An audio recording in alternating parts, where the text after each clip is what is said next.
ఈజీగా అండ్ టేస్టీగా ఉండే ఒక బెస్ట్ వంకాయ ఫ్రై రెసిపీ అయితే ఈరోజు చూపిస్తాను. చాలా క్విక్గా చేసుకోవచ్చు, బిగినర్స్ కూడా ఈజీగా చేసేయచ్చు. 10 మినిట్స్లో అయిపోతుంది. ఇంగ్రీడియంట్స్ కూడా ఏం ఎక్కువ అవసరం లేదు.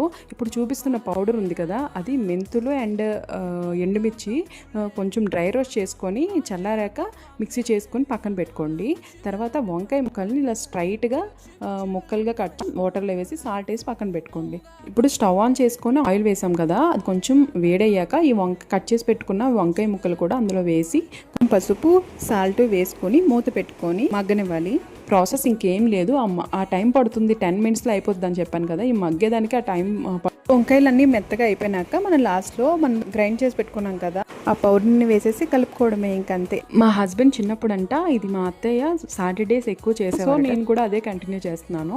కాకపోతే ఈ రోజు నేను చేసేది పాలకూర పప్పుతో చేసి ఈ రెసిపీ పెళ్లి తర్వాత తిన్నాను. ఫస్ట్ అనుకునేదాన్ని మెంతుల పొడి వేస్తే కర్రీ చేదుగా ఉంటుంది, ఏం టేస్ట్ ఉంటుంది అని చెప్పి. కానీ ట్రస్ట్ మీ, నిజంగా చాలా బాగుంటుంది. ఎలాగో క్విక్గా అయిపోయే రెసిపీ కదా, వీడియో తీద్దామని డిసైడ్ అయ్యాను. అంటే ఎవరైనా వంకాయతో డిఫరెంట్గా ట్రై చేయాలనుకుంటే వాళ్ళకి యూజ్ అవుతుందని చెప్పి యూట్యూబ్లో పోస్ట్ చేద్దాం అనుకున్నా.